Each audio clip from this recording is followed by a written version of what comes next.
실무이론평가 1번 문제입니다. 거래 분석으로 옳은 것은 외상매입금을 언제 지급했습니다. 외상매입금 보죠? 외상으로 구입했으니까 갚아야 될 돈이죠. 이거 갚는 분기네요. 그쵸? 방금 전 보통예금 계좌에서 이체했습니다. 보통예금 통장에서 돈이 빠져나갑니다. 자산의 감소는 오른쪽 대변이죠. 빚이 줄어듭니다. 부채의 감소는 왼쪽 차변에 쓰시면 되겠네요. 따라서 부채의 감소, 자산의 감소해가지고 정답은 2번이 될 것이네요. 실무이론평가 2번 문제입니다. 재무상태표의 구성 항목에 대해서 옳지 않은 거 고르라고 있습니다. 1번 봉이 맞나요? 총액으로 표시하는 게 원칙이다. 맞죠? 네, 순액 금지라고 했습니다. 퉁 쳐가지고 표현하지 않습니다. 총액으로 표시하는 게 원칙입니다. 2번 보기 유동성이 가장 큰 항목부터 배열한다. 현금화 성질이 가장 높은 것부터 배열하죠. 계정가업 및 적요 등록 메뉴 보시면 현금부터 되어 있죠.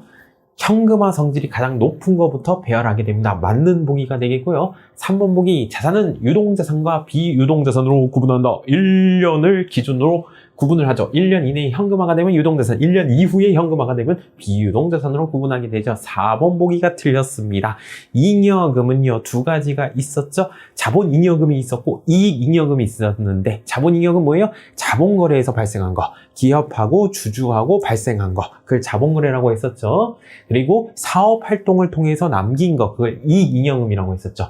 잉여금은 주주와의 거래에서 발생한 자본거래네요. 자본잉여금이죠. 그리고 영업활동에서 발생한, 사업활동 과정에서 발생한 이익잉여금으로 구분 표시해 줘야 돼요. 4번이 틀렸습니다. 실무이론평가 3번 문제입니다. 12월 31일 날 매출채권 금액을 계산하래요. 받아야 될 돈 계산하라고 합니다. 1월 1일 날 받아야 될 돈 얼마? 60만 원 있었고요. 받아야 될 돈 60만 원.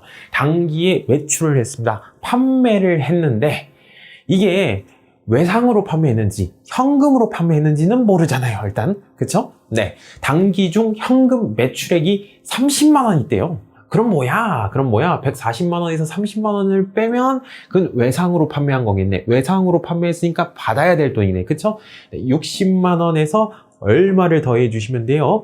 110만 원을 더해 주시면 되겠죠. 받아야 될 돈 얼마? 110만 원이 되겠고, 매출 채권 회수를 했대요. 회수를 했으니까 받을 권리가 사라지죠. 이거 빼주시면 되겠죠. 네, 정답은 40만 원. 정답은 2번이 될 것입니다. 실무이론평가 4번 문제입니다. 유동자산으로 분류할 수 없는 것은 1년 이내 현금화가 될 수가 없는 것은, 그러니까 비유동자산 물어본 것이죠. 비유동자산에 해당되는 거.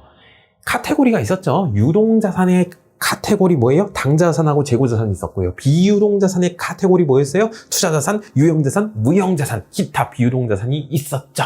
네, 4번은 명확하게 장기라고 써져 있죠. 장기 대여금 돈을 빌려줬으니까 금전을 받을 권리, 1년 이후에 금전을 받을 권리가 되겠네요. 정답은 4번이 될 것이고, 성급비용 당자산 쪽에 속하죠. 그쵸? 매출채권 당자산 쪽에 속하죠. 외상매출금하고 받으러 합친 거, 그리고 상품, 판매용 물건이니까 재고자산에 해당이 되겠죠. 실무이론평가 5번 문제입니다. 판매비와 관리비를 계산하라고 합니다. 매출액에서 매출 원가를 빼주면 매출 총이익이 나올 것이고, 판매비와 관리비를 빼주시면 영업이익이 나오겠죠. 그 다음에 영업과 관련 없는 수익, 영업과 관련 없는 비용을 빼주시면 당기순이익이 나오겠죠. 손익계산서 계산 구조를 당연히 알고 계셔야 되겠고, 판매비와 관리비는 뭐예요? 판매하는 과정에서, 관리하는 과정에서 영업활동에서 반드시 들어가야 되는 지출 얘기하는 것이죠. 800번대가 되겠죠. 네, 급여, 복리후생비, 임차료, 월세 내야죠. 그쵸? 네, 퇴직금도 줘야 되겠죠. 네, 대손상각비도 800번대입니다. 그쵸? 그쵸.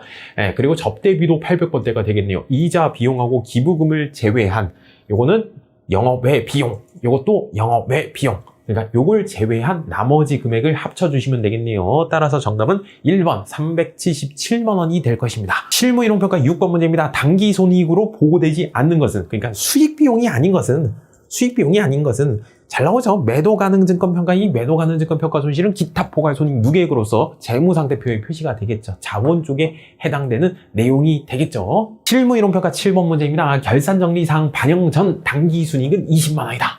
자, 그 다음에 결산 정리를 해야 되겠네요. 결산 정리를 한 후 당기순이익은 얼마가 될 것인가. 이거 결산 문제 분계로 풀 수도 있어야 되겠죠. 당연히 당기에 발생한 이자 수익 2만 원에 대해서 미수 수익을 인식하지 아니하였다. 단기에 발생을 했으니까 수익을 잡아주셔야 되겠네. 오른쪽 대변에 이자 수익이라고 해서 잡아주시면 되겠고, 아직 못 받았으니까 수익, 미수 수익이라는 단어 쓰시면 되겠네요. 수익을 잡아주니까 단기 순이익 금액이 어떻게 돼요? 올라가겠죠. 그렇죠? 20만원에서 2만원 올려주시면 되겠죠. 그리고 두 번째 점, 12월분 급여 미지급분 3만원을 인식하지 아니하였다. 12월 달에 발생한 것이잖아. 그럼 비용 잡아주셔야 되겠죠? 왼쪽 차변에 급여라고 해가지고 3만원 잡아주시고, 오른쪽 대변에 미지급 비용료로 해가지고 3만원 잡아주시면 되겠네. 따라서 20만원에서 2만원 더해주시고, 3만원만큼 비용 처리 더 잡아주니까 3만원을 빼주시면 그게 정답이 되겠죠. 정답은 3번 19만원이 될 것입니다. 실무이론평가 8번 문제입니다. 세금계산서를 발급할 수 있는 경우는, 세금계산서를 발급할 수 있는 경우를 물어봤어요. 1번 컴퓨터 제조업자가 컴퓨터를 공급하는 경우 발급할 수 있겠죠. 당연히 컴퓨터를 공급했고 재화를 공급했고 대가를 받았다면 네, 세금계산서 발급할 수 있겠죠. 정답은 1번이 될 것이고요. 미용업자, 미용, 저건 왜 그래요? 이거는 영수증 발급 대상자죠. 그렇죠?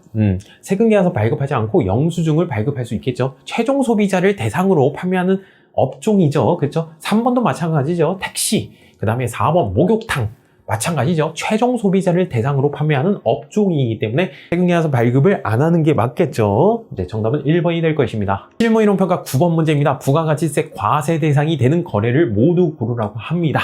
부가가치세가 과세되는 것, 물건을 넘겨주고 재화를 넘겨주고 대가를 받았다면 당연히 부가가치세 과세 대상이 될 것이죠. 그리고 물건을 넘겨주고 대가를 받지 않았을 때 그러면 부가가치세 과세 대상은 아니지만 간주공급이라면 과세를 하겠죠. 그렇죠?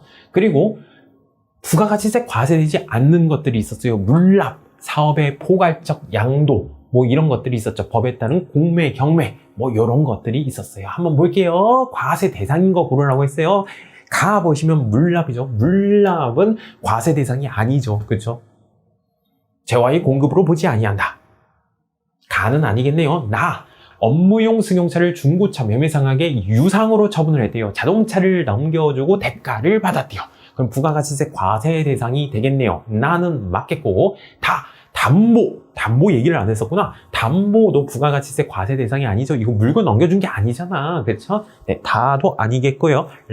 상표권을 유상으로 양도했대요. 상표권을 넘겨주고 대가를 받았대요. 부가가치세 과세 대상이 되겠죠. 정답은 3번이 될 것입니다. 실무이론평가 10번 문제입니다. 부가가치세 과세표준을 계산하라고 합니다. 네, 과세표준은 뭐예요? 과세표준은 매출액이죠. 그렇죠? 매출액이고 과세표준에 포함되는 게 있었고 포함되지 않는 게 있었고 그리고 공제하지 않는 것들이 있었어요. 이런 개념들을 당연히 알고 계셔야 되겠고 이거 과세표준 한번 계산해 봅시다. 매출액 따져주시면 되겠네요. 외상으로 판매한 금액이 얼마? 1,200만 원이 있대요. 근데 수출액이 200만 원 포함되어 있대요. 그러면 1,000만 원은 국내 매출액이고 200만 원은 수출한 것이네. 수출에 대해서는 0% 세금 적용할 것이고 아니 우리 매출세 구하는 거 아니야. 그쵸? 네, 여하튼 매출액 1,200만 원 맞죠? 그쵸? 수출에 대해서는 0% 세금 적용할 것이고 1,000만 원에 대해서는 10% 세금 적용하겠네요.